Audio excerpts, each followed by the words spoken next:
Yo, yo, yo, what is up, my fallopian tubers? Cesario from the barrio coming back at you with the video response for your butt. Now I'm going to have two, not one, not three, not even five, just two video responses for that ass, alright?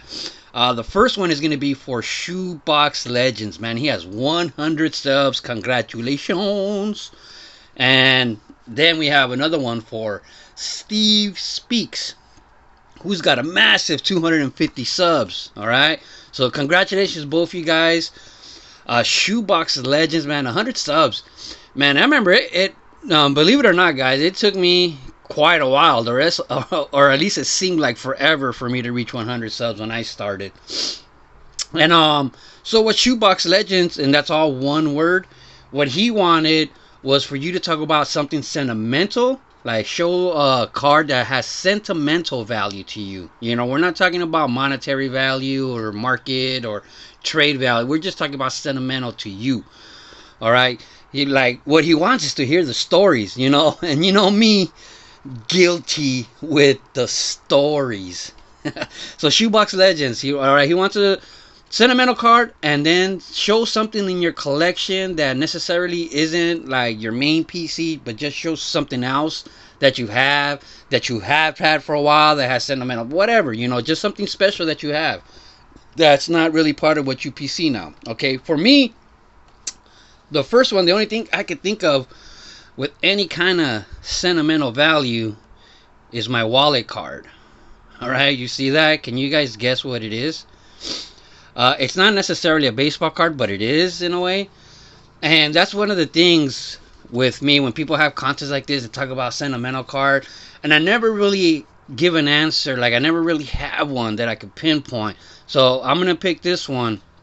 And the reason I say, like, when people, you know, people have done this video response before, like, you know, talk about a sentimental card. And all these people will always come up with, like, man, look at that thing. It's just stuck on there.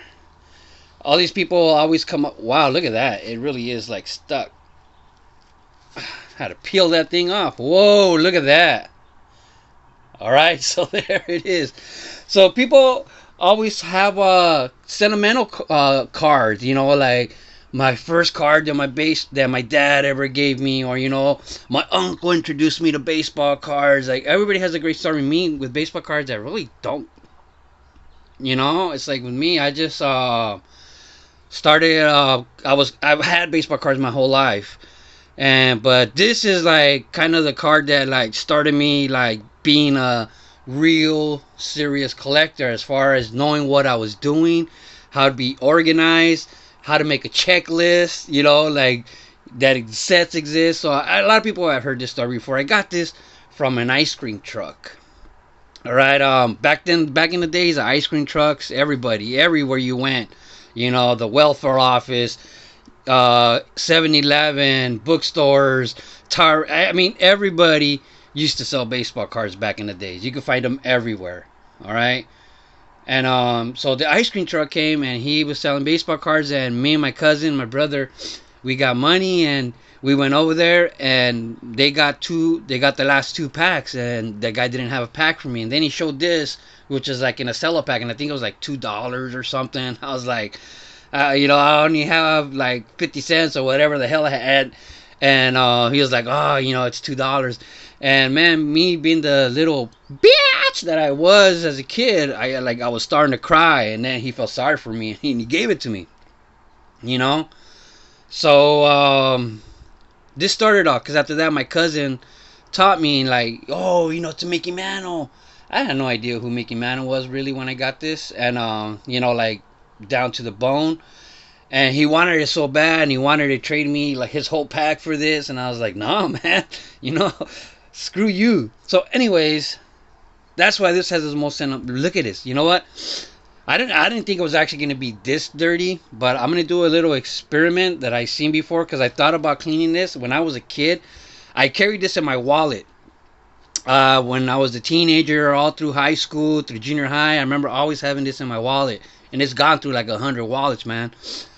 And I used to always buff it. Like I used to go to the metal shop class and use their buffers, and I would buff, and I used to keep this so shiny. So I looked up some videos of how to clean this, and they said that you could just put it in ketchup and clean it. So we'll see if this is true. Ew. Everybody skeet, skeet, skeet, skeet. Everybody skeet, skeet, skeet, skeet. Skeet. Alright, so we got some of that Hunt's tomato ketchup. And I'm going to dip my Mickey Mantle in there. Go for a swim, Mickey. So, man, let's see if this really works. They said that the acid in ketchup, yeah, it looks like a butt. Will clean the brass, copper. All right, so put that there for a while and see if it. Man, I'm waiting for that to close up. Looks like it has like an air gap in that little butthole.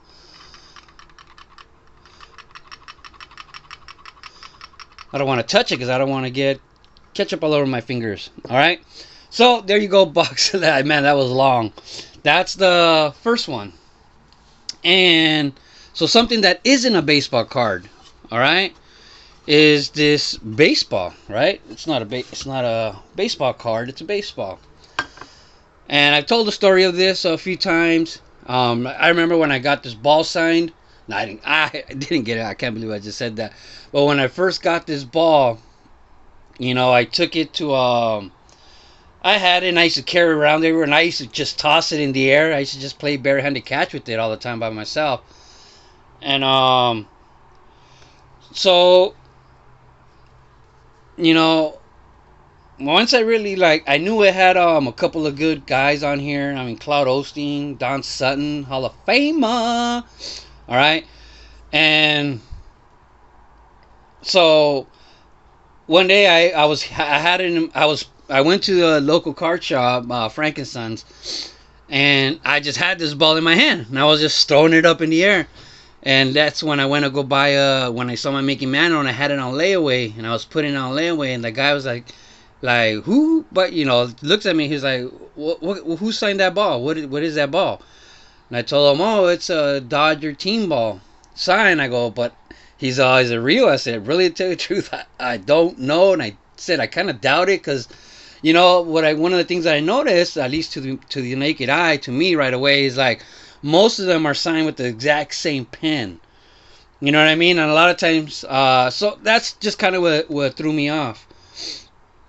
But so he's like, hey, well, let's go to the PSA table. At the time, there was a PSA table there for a signing that they were having at a special time. So we went to the PSA table, and he's like, hey, man, he knew the guy already. And he was like, check out this ball. Do you think it's real? And the guy brought out like a loop and was just looking at all them and looking on his phone, like I guess comparing signatures. And he's all like, yeah, this is legit. He's all these signatures look legit. And so he told me, yeah, and the guy was telling me, yeah, get it graded and this and that. And so I asked the guy, how much would that cost to get it graded? And then I forgot what he told me. I think it was $15 a signature or something. So you add all these signatures, and he gave me a crazy $300 price or something, or $200. And I was like, nah, man, I'm good, man. You just told me it's real. That's all I need to know. And, I went on my way. And so I saw a couple videos on YouTube not that long ago, just by chance, and I saw a couple of these baseballs exactly the same. And the guy was saying yeah, these the 1966 Dodgers, which is a 1966 ball, 1966 team sign ball. In 1968 or 71, they had some kind of reunion for the championship or whatever, and so they all signed a bunch of these balls. They signed a few of them, the whole team. So this must be the origin, of this ball. It had to come from that reunion for the championship team. All right, or I think they lost that one actually, 66. So there you go, Shoebox Legends. Oh, and I heard you say in your video that you're a Red Sox fan. So I'm gonna just show some wood and a player you're probably familiar with of Noma Garcia Para. Alright? So there you go. And now we are gonna move on to Steve Speaks. Alright? And now Steve, what he wants is for you to show your 5 best cards. And man, that's just really, really, really hard for a collector to do. You know, to give you my top 5, my top 10, top 20, top 100, whatever, dude. It's just really hard. Like, because it changes, man. Honestly, with me, it changes daily. Sometimes my favorite card is this. Other days, my favorite card is that. Sometimes I'm at work and I miss the card. Like, I miss it and I want to see it. And, you know, and it's like, oh, you know, something comes over. I want to go home and just pull out this card and look at it. You know, so it changes all the time, man. Call me weird, whatever, man. Up yours. You know, so what I thought about was like, I'm going to show the cards I remember were like my top 5 cards in 1990, let's say like 89 or something, when I was like 15 years old, you know. So one of my favorite cards was this one. You know, that's the thing, that when you were a kid, and especially if you've never seen a Beckett before, you didn't know about value. So you love cards by what was your favorite card. You know, didn't care. The price wasn't part of the equation. You know, trade value wasn't part of the equation. None of that. It was just your favorite card. And things could be your favorite cards for different reasons. Like, you know, Bart Simpson, because they had Bart and Bo Jackson. Like, wow, you know. So that's why I love that card. And this Don Mattingly. You know, this is like one of the first cards. I forgot what they're called. Bro cards, something like that. Back in the days, people were just making baseball cards, you know, in their garages. So, you know, nowadays people don't even know about these cards, and they call them counterfeits and fakes and all this because they're stupid asses. They just don't know. And these were awesome, legit cards that you could buy at card shows, man. And like this one, it's Don Mattingly, and I just love, you know, the stadium in the back, and I never gave it a second thought. Till one day, I used to work at this place called Bigley Dreams, and I had to change. We had a replica of Wrigley Field. If you're familiar with the Big League Dreams softball complex, they have stadiums that are like softball stadiums that are replicas of Major League Fields. So if you look, the Wrigley, it had pennants up there. So where I used to work, it was really windy, and we had to change the pennants every year. You know, around Christmas break, we changed the pennants because they would be ripped and shredded apart. And so we would rent 100-foot lift. You know, just like you see the people that work on wires and stuff, that boom that just goes up and carries that guy up in a basket. And then went 100 feet in the air, and I had to go maximum height to change these. And man, not only is the flagpole moving, but your basket is moving. And I remember my boss used to always say, like, why does it take you so long? You know, why does it take you so long to put the pennants? It's like, dude, when I'm up there, the pole is moving like this, and my basket is moving like this. So we're going like this. It's not easy to put the flag on you know, on the where the pen, put the pen in on the pole, because the whole time you're moving, and you got to clip it. I mean, so I remember he said, next year I'm going to try it. Next year I'm going to do it. And man, he went about halfway up, dude, and he got scared. And he said, you know what, bring me down, bring me down. We brought him down, and I had to do it. This Wade box card. All right, these will come out from the bottom of the boxes when you would buy the whole, like, let me give you an example. I'll show you. Oh, shall we?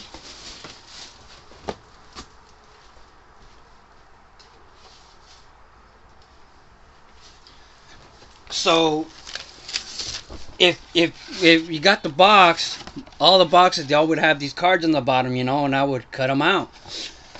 But, you know, obviously I could never afford to buy a whole box at the time like this, you know. So what I had to do, what's up, Corky? Do you guys know why that joke why I would call him Corky, and the man and the straw man. So the only way that I could get cards like this is I would have to wait. I would go to the dairy. There was this dairy that I used to walk by on my way to school every day, and so I would have to. The only way you could keep the box is if you bought the last pack. So you don't know how many times if there was 1 pack left, 2 packs left. I mean, like say there was 3 packs left, and I only had money to buy one. I would wait there until there was one last pack that I could buy to keep that card. And it sucked when somebody would come and buy the last 2 or 3, but I was always hoping they could leave 1 or 2 that I could afford and buy the box. So I remember the day waiting for this because there was an earthquake that happened in the morning on my way to school. There was an earthquake on my way to school, and that dude gave it to me. Like he just gave me the box, gave me the last pack, so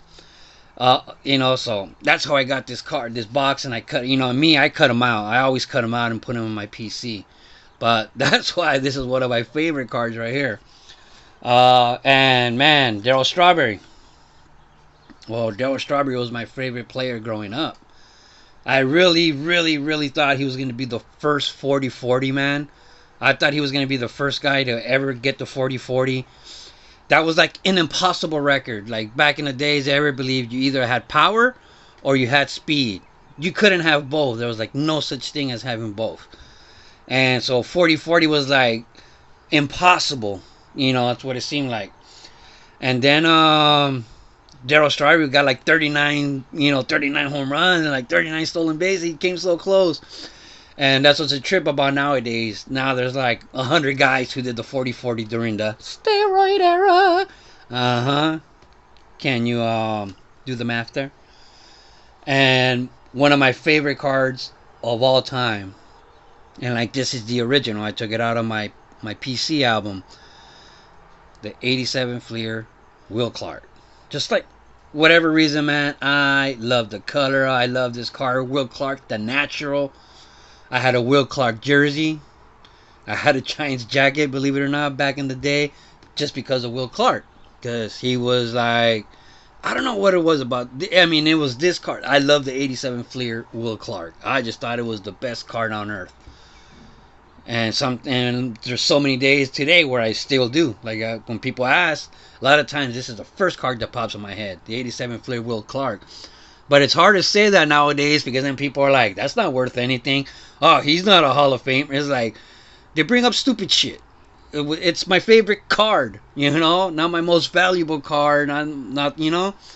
So this is it.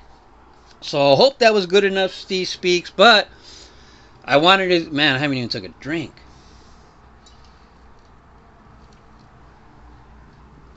I did want to show you some modern cards maybe that now, some of my top 5 all the time. All right. So I'm going to start off with this Bo Jackson. A lot of times, just like I said, you might catch him sipping on Grandpa's cough syrup, sipping back some of his cough medicine. And I'll reminisce about this card and tell you, my favorite card of all time is the score Bo Jackson from 1990, in the pads, baseball and football. Look at the back, just says Bo. Alright? And look at this. I remember I bought this card like from a dollar bin. And I get this card, I think it's 7 actually. I'm lying. And this was a dollar card all day. And when I used to go to the show, I would buy every single Bo Jackson like this that I ever would come across. And I would send them in every care package. Like when I first started YouTube, every single care package that I sent out would have one of these cards. That was like my thing. So that's like right now, if you were to ask me today what my favorite cards are, I guess I've evolved since I was, 15 years old. 17 years old, teenage era. My answers might change. Okay, like, so one of my dream card when I was a kid, okay, this is my dream card when I was a kid, was to own this 56 Mickey Mantle. And the reason I wanted this card more than the 52, more than the 53, more than the 51 Bowman, because I used to see this one in Price Guide magazines. And I love that background of him catching a ball over the home run, over the fence. Like, look at that. Like Jordan. Dude, he's the actual Jordan logo. Look at that. All right. And so the 56 Mantle is what I wanted. That was my dream card. And I remember when I got this card, I was so happy. I'm not even sure that I noticed these spots when I first bought it. You know what I mean? But I was in heaven. I was in heaven. The first 56 I ran across, I put this sucker on layaway and brought it home. And a lot of people are like, oh my God, it's gonna screw down. It's gonna be ruined if you open it. It's gonna peel when you open it. It's like, well, I'll never open it then. All right, shut the hell up. And this card right here, the Mickey Mantle, the Bauer, and the Yogi Berra. I don't know what it is about this card. And maybe this is one of the cards that I think the love for this card is probably a combination of the grade that it has, like a 7 for a 1953 Bowman. Color! What's up, Joey Brings It? And then the back is so shiny. Look at that. So shiny. Alright. I just think this card is badass. Great shape. 3 awesome players. And Yogi Berra doing his T-Rex impression. Rawr, rawr, rawr, I'm a T-Rex. Rawr, I got short arms. So I guess that all adds to the allure of me loving this card. Probably one or the only card I have that's influenced by the grade or the slab. And this is like another one of my favorite cards. If you don't know by now, I'm a huge Mickey Mantle fan. I'm just a huge Mickey Mantle fan. His stories, his background, how humble he was, how nice he was, how shy he was, how he just thought he didn't deserve all this fame. And this card, man, I'm not sure how much I bought it for. I'm thinking like 40 or 60 way back in the day. And I remember when I first got back into the hobby, like relic cards, swatches, patches, those material cards were seemed to be really expensive when I first got back into the hobby. And then I remember they just started dropping because there were so many.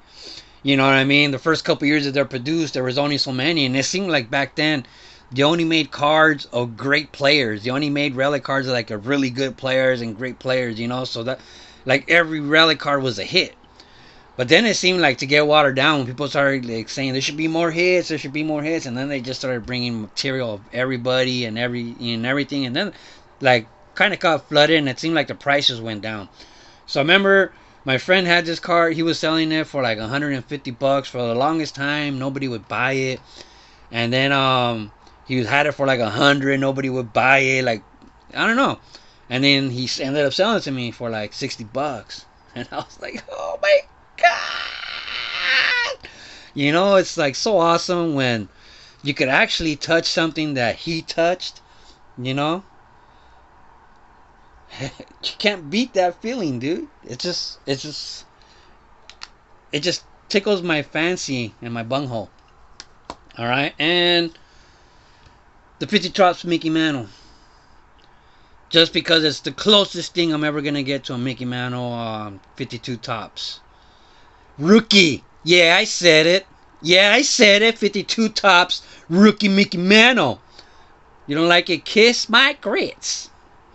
Right? Obviously, there's always a big debate about rookie cards, and I know that the 52 Topps is not his rookie card. The 51 Bowman is his rookie card, per se. But me growing up in the 80s, I was used to saying his Topps rookie, his Donruss rookie, his Fleer rookie, his Score rookie. They might be in different years, but say in a card company made a rookie card of Ken Griffey Jr. in '89, and other companies didn't. And then they didn't make one until '91. Well, I would just say like, oh, his '91, Flair rookie. Just basically to me, rookie card meant his first card by the company. But I know that way of thinking is outdated, but that's just the way I mean it. You know what I mean? So when you tell me the 52 tops is not his rookie, I know that. I know that. But I just have the habit. That's my hobby habit that I have is calling his first. So you'll never hear me say call the 52 tops his rookie card. I always have to say his tops rookie because it's his tops rookie. I will never say just rookie card because it's not.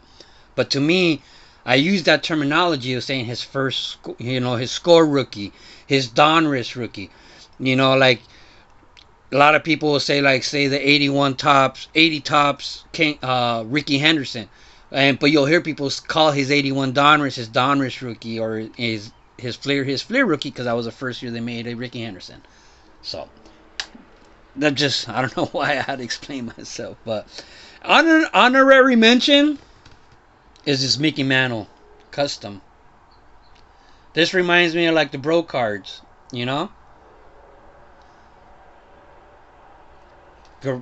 cards that were just made for fun. Someone had an awesome idea and like I'm gonna do this, or someone has some photography skills, some Photoshop skills, and they just make an awesome product. Obviously, this was taken after the Billy Ripken FF.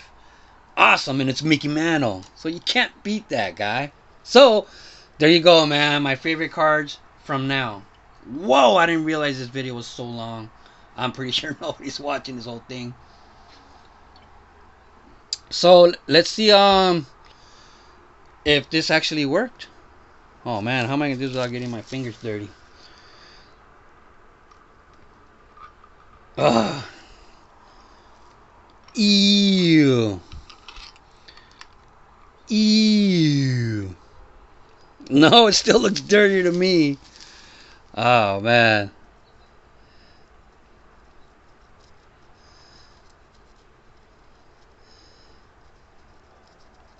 Oh man, it's got like leather just really stuck to it.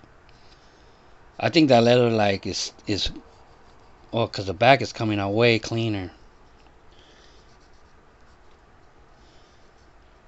Yeah, I think this just needs some scrubbing because that leather is just like glued on there, like fused on there, like the explosion box that Phil Minton used to get as a teenager. Oh man, let me get another. Man, I don't have another paper towel in here. What am I gonna do? What am I gonna do?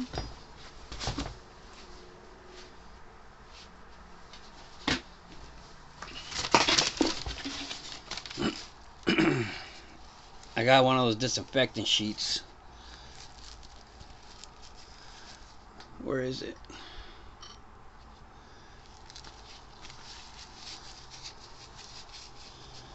So, hey guys, so check out Shoebox Legends. Oh man, I think I ruined this by putting it in my wallet. No, see, it's cleaning up a little bit. But, damn. Yeah, but look at the back.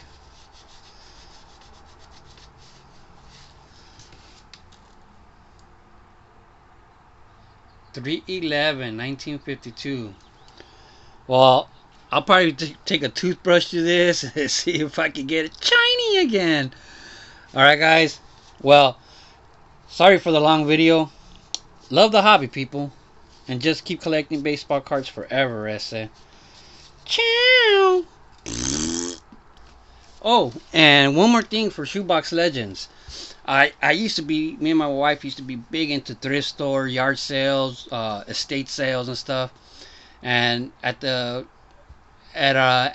thrift store by our house, they had a bunch of these. I mean, this was 30 years ago, man, or they had a bunch of these just out in the regular aisle. Like they just got a bunch of them. So I bought two of them for $5 each. And then my mother-in-law saw it and she's like, oh, I want one, can you go buy me one? So I went back like the next day to buy one for her, and then they had them behind the counter and they had them for $50. And this is 30 years ago. And I was like, hey man, I just bought one of those, two of those yesterday for $5 and this and that. And they're like, oh, we just saw an antique roadshow and they were selling them for $100 and this and that. And so, we saw the antique roadshow and yeah, sure enough, they showed these, and that's just kind of like what's happening with baseball cards today. Influencer show tells people this is what they're worth, and now prices go up. But yeah, this is a big boy piggy bank. All right. So there's another thing. I used to be big time into antiques, collect, just buying junk. I am a hoarder. Guilty as charged. Love the hobby, people. Just keep collecting baseball cards forever, I say.